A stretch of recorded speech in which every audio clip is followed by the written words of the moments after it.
Good evening and welcome to the show today. With me I have Mr. Kamal Fahmy from an organization called Set My People Free. Mr. Fahmy, tell me a little bit about yourself. Yeah. My name is Kamal Fahmy. I was born in Sudan. Now I am leading an organization called Set My People Free.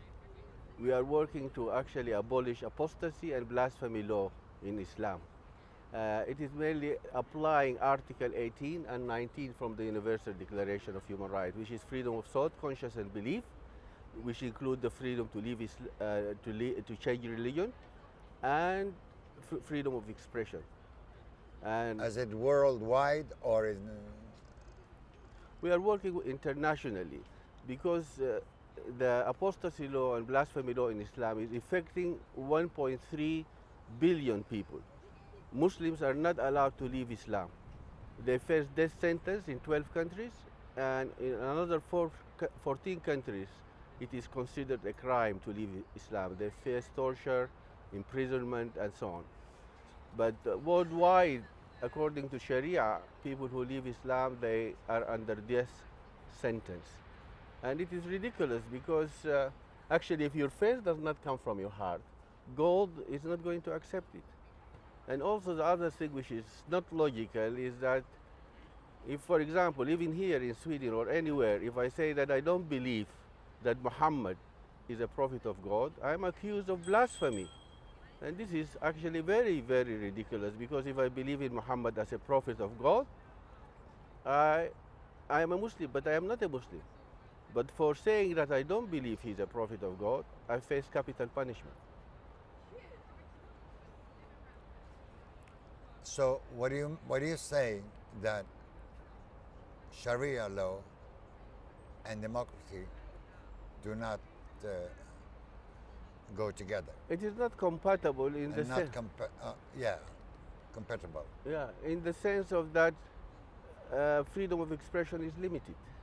And for democracy, freedom of expression is very basic for democracy, because without freedom of expression, there is no freedom. If you cannot express what you think and believe, it is against Article 18, which is the Universal Declaration of Human Rights. And you know, if we limit freedom of expression and freedom of speech, it actually affects your development as a person. Imagine if you have somebody who is dumb and cannot hear. It affects his growth and development. And when you limit freedom of expression, you limit speaking, what you think, what you believe, and this limits your development. And then if you are not allowed to hear also some certain things, also it affects you. And so it affects the human being. So it is very basic for learning, for development, and for prosperity, freedom of speech and freedom to receive information. And this is Article 19 of the Universal Declaration of Human Rights. And what I was trying to find out is that freedom of speech in Sharia don't go together. They don't go together because, you see, you are not allowed to say, for example, as I said before, you don't believe in Muhammad as a prophet of God. You are not allowed as a non-Muslim to rule over a Muslim. But you're not allowed to do that in Sweden, or it's a worldwide? It is a worldwide problem. But what about Sweden? I think now, lately within the West, we have a problem with blasphemy law in Islam. They use the word Islamophobia or hate speech for questioning or speaking anything. For example, if I say cutting of hand is not right. And we have the example of a family in Fallon last year in July. There was a man and a wife, a family. They have 2 children, 2 daughters, and they wanted their daughters to live freely in Sweden as any other Swedish woman. And play sport, talk with boys, be involved in the society as a community. And the relatives were not happy with this. And he was threatened to limit the freedom of his daughters. He refused to listen. And this was breaking Sharia, because there is special ways the women have to live segregated. And so that he was speaking in a way or living in contradictory way against Sharia. In Sweden. In Sweden. And so they invited him for a fishing party. And there he was killed with a scissor. And I mean, this is very sad. Is this like something we can check it up and that it's It is in the internet. Just check last summer in July, the incident of the death of a man who wanted his daughters to live freely. He was stabbed to death by a scissor. And sadly enough, we don't know even his name. But I have discovered that the wife of this man is the sister of Fatima. So the problem, Fatima, the lady who was killed by her father. Yeah, Fatima, from the organization of Sarah Mohammed. Right. Yeah. And you know, it is because a Muslim woman cannot marry a non-Muslim. And when she does that, she's breaking Sharia. And so she has either to repent and not do it, or she get killed. And so this is a problem. And we had the case in Sudan even for this, when Maryam Yahya was put in prison and accused first of apostasy because her father was a Muslim and she should face death. And the second thing, because she married a non-Muslim, she was accused of adultery. So this is what, in Sudan it was applied through the law. Here it is applied by the community law, which is Sharia. And the law there is following Sharia in Sudan. Yeah, but in Sweden they don't have Sharia laws. The problem is the family take the law in their hand. They apply Sharia as their own belief system. And that is wrong. I was very sad because this fellow who got killed, what about his wife and daughters today? Who's taking care of them? Who's helping them? Who is protecting their freedom, that the daughters will be able to live as free as their father wants? And again, the second thing is to make sure that it was not only one person involved in this crime. You know, I'm not sure how can a person be killed in a family gathering without the others trying to stop it. I mean, I have my questions. And now we have one person. For me, I consider it as if he's going to a hotel. I mean, he will be 7, 8 years and then released. This will encourage other people to do like this, and this is very sad. We have to deal very firmly with honor killing, because honor killing is actually application of Sharia. I have another example from the south. I don't have the details, but it is a known story. In the south of Sweden, near Malmo. South of Sweden. South of Sweden, near Malmo, there was a girl who wanted to be independent, so she was under police protection, and then her family wanted to actually kill her because of that she wanted to be independent and not follow Sharia. And she had a younger brother. And actually I heard this story now when we were in Almadala, because a lady came to our place and she said that her daughter was actually with that girl in the same school. And she had a younger brother whom she really loved, and she carried him when he was very young. So she exposed to him where she was living. And the boy came, he's 16 years, and he stabbed her to death.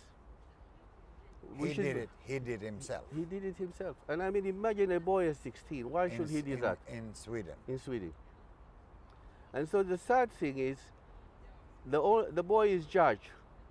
Of course, he's underage, so he will not be treated as a murderer. But who was behind it? But do they see it as a hate crime, or do they see it as just murder? You know, I have not followed to see exactly what they thought about it, but they call it here honor killing. But for me, I see that honor killing is the application of Sharia law in Europe, application of apostasy and blasphemy law, because you are not allowed to leave. Apostasy is leaving Islam. If you leave Islam, according to Sharia and according to the statement of Qardawi is death penalty. And he said, without apostasy and blasphemy law, Islam will have ended. This is in Jazeera TV. You can find this clip in our website. And so the application of apostasy and blasphemy law is actually, they are using honor as an excuse for it. And this is a problem. We should protect the people who want to live free. I have a friend who is Muna Walter, and she is under protection here in Sweden. And this other artist, I think you mentioned his name earlier, who did these dogs in the park, he is also under protection. It is costing taxpayers a lot of money, and this is not right. We should put pressure that honor, which is application of killing, which is application of apostasy and blasphemy law in Islam, should be really stopped. So in Sweden, we have a problem with Sharia law, which is hidden in a different way. I think when the community murders somebody because he goes out of the code of the teaching of what they believe, then this is wrong. And I think we have to work to assure the freedom and the right for the individual to be free, to live as an ex-Muslim. And ex-Muslims face a lot of problems in the West. Also in 2016, there was a lady who was actually last year. She was murdered on the spring of last year in Germany for leaving Islam. Her age is 34 years, and she is an Afghani woman. Afghani woman. And but let me understand. What do you do about it in Sweden? Do you preach it to people and authorities and police? Or? I think we have the important thing is the mistake which is done is that we have to protect the individual from religion. Religious freedom does not mean oppression. You should have the freedom to join and leave. If you don't have the freedom to leave, then it is you are trampling on this individual freedom. And I think we have a problem here. We mix race and belief. You see, I am a black person. I cannot change my color. But belief system, you join or leave. There's some good belief system, there is bad belief system. And we have to be able to discuss and talk about these belief systems and critically think and look at it. Otherwise, the individual will be under oppression. And one of the basic freedom should be that the person should be able to not practice, to leave, to be an atheist or to believe another thing. But if the individual does not have this freedom, then he is not experiencing the freedom of Sweden. And people have come here because they are longing for freedom. They are longing for equality. And so freedom is very, very key. Freedom of thought and conscience and belief is very crucial for the individual. And what is happening through this, what is called honor killing, which I really call applying apostasy and blasphemy law, Islamic apostasy and blasphemy law, applying it in the West, is if you kill one person, you scare the rest of the group to leave. You don't need to kill 100. One individual is murdered, and the rest are under a lot of pressure. And you have to realize if we don't stop it, it kind of grow.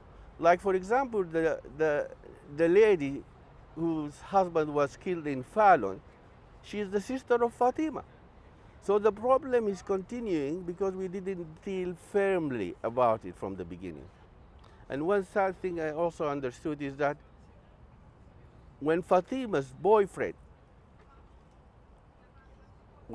died in a car accident, Fatima was not allowed even to visit the graveyard of her boyfriend in Uppsala. And this is very sad. And this was an agreement came with a parliamentary who came and convinced Fatima not to do that. Why should it not be able to go and visit the grave of her boyfriend?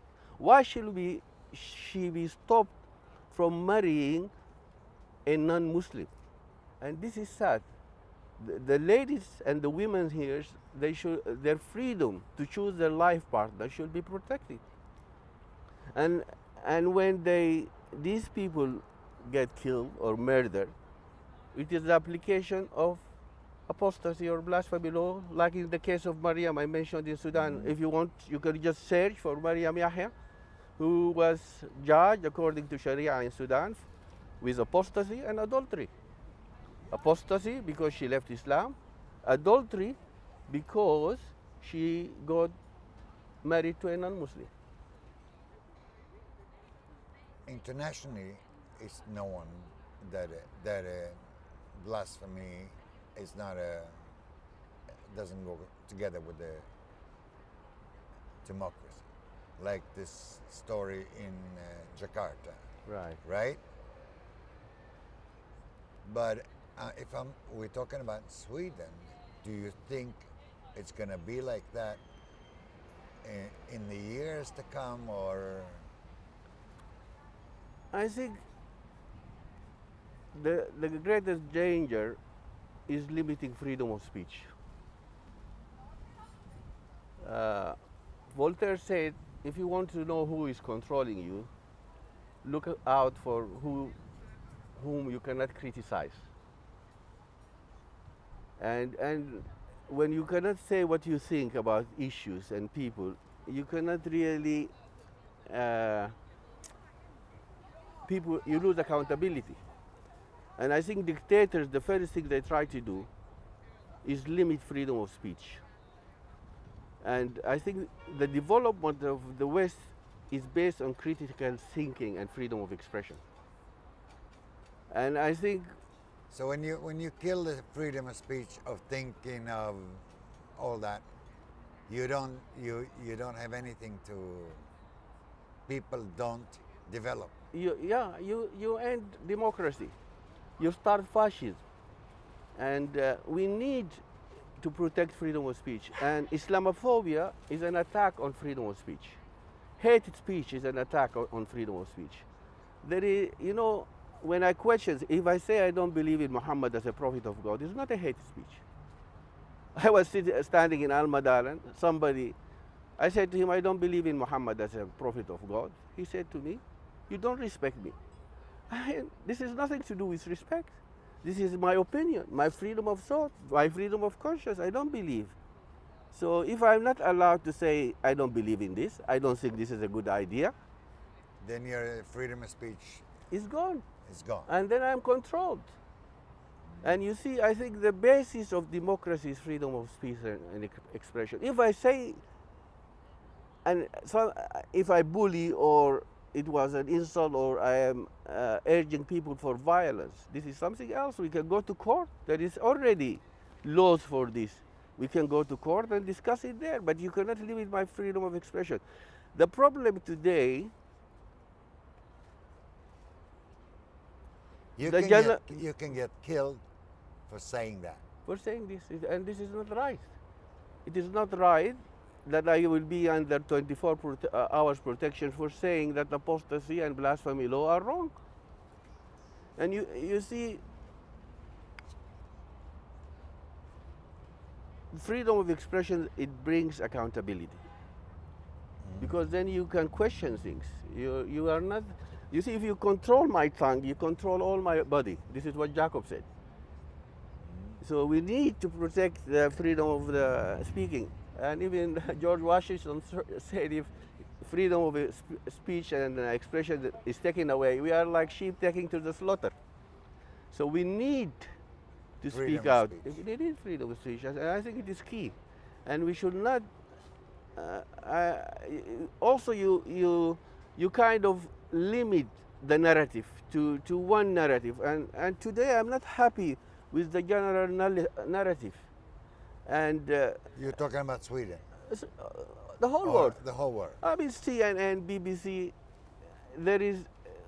they are not free to say what they think, in a sense, and they attack anybody who is not following the narrative of the general media, and they want even to filter Facebook. This is funny. If I write something which is wrong in Facebook, challenge me. Say this is wrong. So you don't take away fake news by limiting freedom of speech. There should be more freedom of speech. We should come out, say what we think, but they want to control, they want to keep only one narrative, and I don't like that. I think we should be ready to debate together, give a place for debate and questioning things, but when we take this away, it actually limits development and prosperity. Look at the communist world. They limited. They had one narrative, one way of living, one way they look like. Look at North Korea. Even the haircut has to be the same. And then what happened to the people? They become like machines. But we are created to be free. And without freedom, we don't develop. And as I said before, look at the child. If the child cannot speak and cannot hear, he will not develop properly. And so there should be freedom of information. You should receive information. And this is Article 19, we have it already, that you should be free to receive information. You should be free to share your opinion in the media. And if I cannot speak out my mind in the media, then I'm not free. What is the benefit of freedom if I cannot express my freedom in the media? Just have it to myself. I want to share it with the world. And so it is You're not insulting anyone by saying that the things you're saying. No, I'm just asking for justice. I mean, my heart is aching for this wife who lost her husband in Fallon. Why should the children grow up without their father? Why should Maryam have her baby in prison in Sudan? Why does the Jakarta governor lose his job as the governor of Jakarta? Why should Charlie Hebdo die? 11 journalists killed. The people who were killed in the kosher market. Why should they die? What is their crime? What is the crime of this girl who died on the street of Drottning Garden? What did she do? And what makes me very upset, people say, oh, they are marginalized. They didn't have a job. Imagine if everybody who doesn't have a job starts to murder people to get a job. How can you say this? How can you tell me this? And in 2015, over 1 million people, they tried to cross the Mediterranean to come to Europe. Why are they coming to Europe if they think Europe is so bad? But actually we are coming here because we find freedom. We can express ourselves, we can live secure, we don't go to prison without a reason. There is a law, there is a good constitution which protects us. And we need to protect these values of democracy. And I believe that justice, freedom of expression, and also freedom of thought and belief and conscience are very key. And freedom to leave or change your belief. You see, belief system, you enter and leave. Race is different. But ideologies, you cannot look and say ideology is a race. It is not a race. I don't believe there is a Muslim country. You cannot say Sweden is a Christian country. How can you say that? No. I mean, there is some who believe, some who don't believe, and they can enter and leave belief. But Sweden is Christian country. I mean, the country has no belief, in a sense. Yeah, I mean, that's what we call this. You cannot you see, the thing is, here Christianity you can question. You cannot go to jail because you say I don't believe in Christianity. No, you don't. You don't get killed because you left Christianity. But it is this Christian country, because if you look at our flag, we have a cross on the flag. Right. I mean, this is the heritage. Yeah. And the belief, and I know that. I mean, I will say something else also. It is the problem is that we have the basis of the democracy actually came from Christianity and Jewish beliefs, because they are based values, the moral values, and I mean, the value of freedom is very key, and I think Christianity protects freedom. There is no, when Jesus wants to enter the heart of a person, he doesn't force himself. He said, I knock at the door of your heart. If you open, I come in. He said, if you want to go to hell, go to hell. The road is wide and many are taking it. I wrote in a magazine in Egypt, and I said, going to paradise is not compulsory. So there is freedom. And the values actually of freedom are coming from this heritage. So you're right in saying that the Constitution in Europe was based on the Renaissance. And I think without the Renaissance, we are back to the Middle Ages. But actually, the belief on the basis freedom of the individual, that God created us free, is very key. That you are free to choose, and you are responsible for your decisions. And so there is, and we also have to learn to live together. This is very important. And this is why democracy, I believe, is a good thing. But we have to base it on the human right. And that is, we have everything there, which is actually Article 18 and 19 are very basic for this. And any belief system which take away this freedom from you is against democracy and freedom and equality and justice, because justice is key. And to maintain justice, you have to maintain freedom, because then we are in equal ground, and then we have to discuss. And the golden rule, which we have, which everybody knows, you treat others as you want them to treat you. And so this is very, very key things we have to work but the problem with apostasy law and blasphemy law in Islam, it strips you from this right. It strips you from the right of having a different thought and conscience and belief. You are forced not to leave the system, and also that you cannot even question or say that I don't believe in it, even if you are not a Muslim. So that is a problem with my problem with blasphemy there. And so people should be free to say, we can talk, we can discuss. Some things I don't like. For example, I don't like cutting the hand of the thief. So Islam cannot be modernized according to Muslims. My problem is with Sharia. They have this Sharia law, which is applied now in 12 countries, with death sentence for leaving Islam and for blasphemy. And they have another 12 or 14 countries. You are not allowed to exist as non-Muslims. And this, of course, is not compatible with democracy.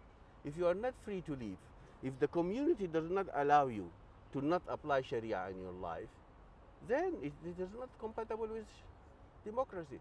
So actually, forcing people to live according to the Sharia law is not democratic.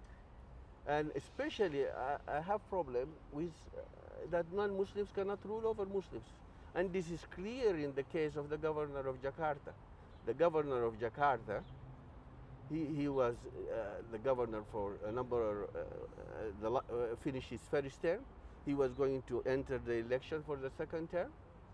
And then they accused him of blasphemy because he said, or at least they accused him of saying, that in the hadith by Muhammad, which hadith in Islam is accepted as a Sharia law, that non-Muslims cannot rule over Muslims, is a weak hadith, which is not, when you say it is a weak hadith, it is not reliable, it is not true that he said that. And they said this is blasphemy because this hadith is sahih, is the right hadith, it is the right saying of Muhammad, and it has to be applied. So they accused him of blasphemy, and they wanted him to be dead, the Islamists. He went to the court case, and this is in the most moderate, which is considered a moderate country of Indonesia, in Islam. They consider it very moderate. And in the court case, he was accused of blasphemy. And he was sentenced to 2 years prison. He wanted to appeal. People said, please don't appeal. If you appeal, You might die. you may die. You may get even a worse sentence. So he accepted the sentence. He is serving his term now in jail. So it is sad in a sense. So, I mean, we need to see these two laws abolished, and that people are not forced. I mean, if you apply Article 18, you fulfill the thing. But if you don't apply Article 18, then you are not compatible with democracy. Freedom of thought, conscience, and belief, and this includes the freedom to change belief, to practice. And I mean, in my country, Sudan, now we are not allowed even to import Bibles. And in Saudi Arabia, if you have a Bible, as if you have drugs. So it is serious. There should be freedom of thought, conscience, and belief. The second thing, which is very serious, and it is blasphemy, is when you say, I don't believe.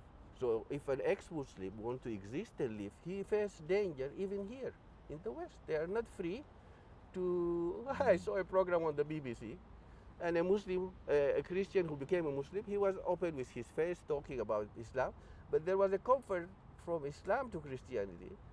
He had to hide his face. And many of the churches here, they are not, sometimes are not openly speaking about the converts in the church. Even just taking their pictures while they are speaking in the church, sometimes they stop that because they are afraid that their families are even threatened back in their home country. So it is, they live under a lot of threat and fear even here as an ex-Muslim. I just went to another meeting and the guy didn't even mention which country he came from. And this is in Sweden. They should be free to come out and speak.